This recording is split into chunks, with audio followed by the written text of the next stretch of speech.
Imagine que tu marches dans la rue, comme je suis en train de le faire actuellement, et il y a une personne qui vient te voir. Et cette personne te dit que tu es nul, que tu ne sers à rien et qu'en plus tu n'es pas beau. Quelle sera ta réaction? Est-ce que tu vas te fâcher?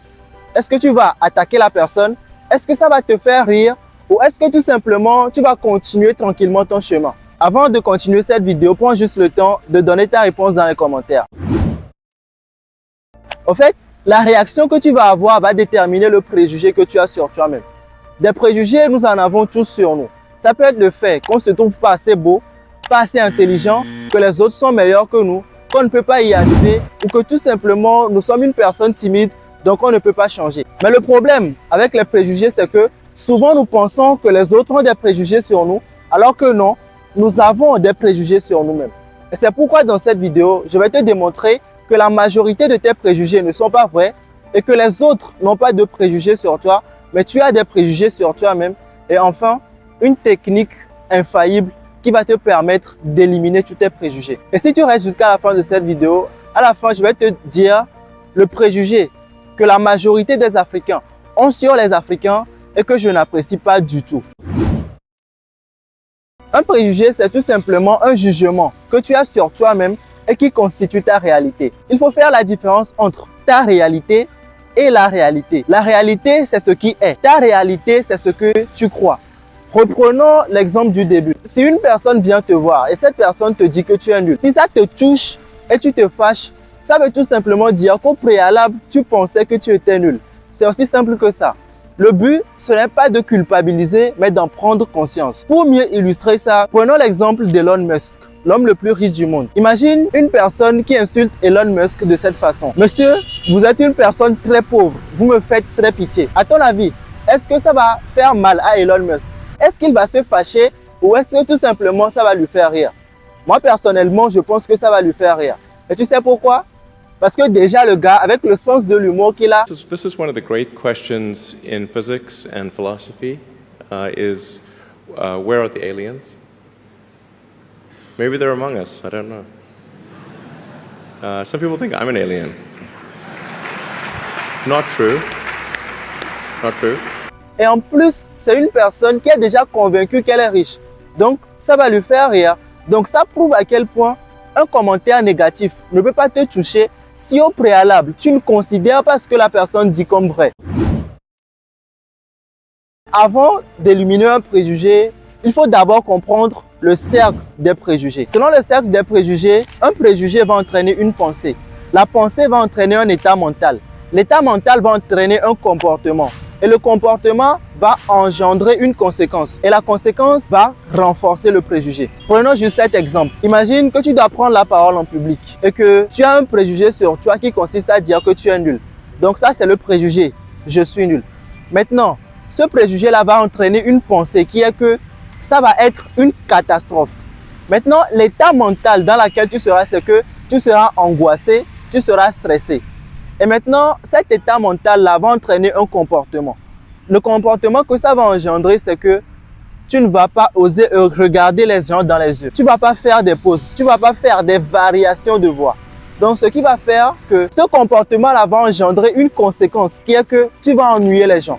Et si tu ennuies les gens, tu vas te dire que les gens ne m'aiment pas, ils ne m'écoutent pas. Ils ne sont pas intéressés par ce que je dis. Et tu vas te dire que voilà, oui, c'est parce que je suis nul. Mais le truc, ce n'est pas que tu es nul. C'est que tu as un préjugé sur toi-même et que tu t'es contenté juste de confirmer. Peu importe si le préjugé que tu as sur toi est positif ou négatif, tu vas toujours t'arranger pour avoir raison. Maintenant que tu as compris le cercle des préjugés, voyons voir maintenant un exercice qui va te permettre d'éliminer tous tes préjugés. L'exercice que nous allons faire, c'est très simple. Tu vas juste prendre un stylo. Si tu n'as pas de stylo, tu peux prendre un bic.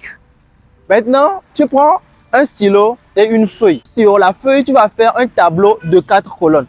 Dans la première colonne, tu vas écrire préjugé. Dans la deuxième colonne, tu vas écrire c'est vrai. Dans la troisième colonne, tu vas écrire c'est faux. Et dans la quatrième colonne, tu vas écrire je ne sais pas.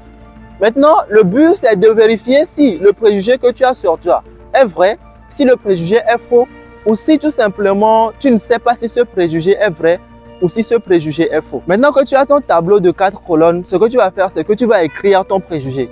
Donc dans notre cas, le préjugé c'est « je suis nul » dans le cadre de la prise de parole en public. Donc, j'écris le préjugé dans la première colonne « je suis nul ». Maintenant, dans la deuxième colonne, je vais me poser la question, est-ce que ce préjugé est vrai? Je vais cocher si je pense que ce préjugé est vrai, mais mieux, je vais cocher si et seulement si je suis sûr que ce préjugé-là est vrai. Donc, si je pense que je suis une personne nulle, je coche. Mais attention, avant de cocher, je dois être sûr que ce préjugé-là est vrai et je dois dire pourquoi je suis sûr que ce préjugé est vrai. Dans la troisième colonne, tu peux faire la même chose. Tu te poses la question, est-ce que ce préjugé est faux? Souvent, notre cerveau peut nous jouer des tours. Quand nous avons des préjugés sur nous, ce n'est pas lié à notre partie rationnelle, mais plutôt à notre partie émotionnelle. Et le but ici, c'est de rationaliser et de prendre conscience que ce que nous disons sur nous n'est pas forcément vrai. Si j'ai un préjugé sur moi pour me dire que je suis nul, je suis dans la troisième colonne, je me dis que c'est faux, je vais me dire peut-être que ce préjugé est faux parce que je ne me suis pas assez entraîné à prendre la parole en public. Ça ne veut pas dire que je suis nul. Ça veut tout simplement dire que je manque d'application. Et au fur et à mesure que je vais m'exercer, alors ça va devenir de plus en plus facile. Maintenant, dans la quatrième colonne, ce que tu dois faire, c'est que tu dois te demander si tu ne sais pas si ce préjugé est vrai ou si ce préjugé est faux, alors accorde-toi au moins le bénéfice du doute. Si tu ne sais pas si le préjugé est vrai ou pas, alors va vérifier. Nous sommes arrivés à la fin de cette vidéo et maintenant, je vais te parler du préjugé que je pense que la majorité des Africains ont sur les Africains et tu me diras si ce préjugé est vrai ou pas. Moi, je pense que le préjugé que la majorité des Africains ont sur les Africains, c'est que on a tendance à associer la jeunesse avec l'incompétence. Je m'explique. Quand je voulais lancer cette chaîne YouTube, je suis allé demander à des gens s'ils seraient potentiellement intéressés par du contenu sur le développement personnel, la confiance en soi et tout. Mais j'ai été vraiment surpris de constater que la majorité des gens me disaient que tu es trop jeune pour faire ça. Ce n'est pas à toi de faire ça. C'est à une personne de 40 ans, 50 ans de faire ça. Et vous voyez, moi, personnellement, ce qui me choque, ce n'est pas le fait qu'on me dise que je ne suis pas capable, mais qu'on me dise que les Africains ne sont pas intéressés par leur développement personnel. Donc, pour moi, faire cet exercice sur les préjugés m'a permis de prendre conscience que je ne sais pas si ce préjugé qu'on a sur les Africains est vrai, je ne sais pas si ce préjugé est faux, alors je vais aller vérifier. Et c'est ce que je suis allé faire. Mais je peux vous assurer que depuis un certain moment, quand j'ai commencé à côtoyer des gens dans les conférences, les trucs sur les formations, la prise de parole en public, j'ai remarqué qu'il y a vraiment des jeunes qui sont ambitieux, des jeunes Africains qui tiennent à leur développement personnel et qui veulent s'améliorer tous les jours. Et justement, c'est le but de cette chaîne, rassembler tous ces jeunes-là qui ont de l'ambition et pour impacter notre génération. Donc, le but pour ces jeunes-là serait, dans un premier temps, pour nous, de nous retrouver et dans un second temps, de faire en sorte de réveiller la conscience de tous ces jeunes-là qui pensent que la jeunesse africaine est tout le temps axée sur le divertissement. Alors, si tu es jeune et que tu es ambitieux, n'hésite pas à rejoindre l'aventure en t'abonnant et en activant la cloche de notification pour impacter notre génération. C'était Candide, c'est tout pour cette vidéo. Rendez-vous dans la prochaine vidéo.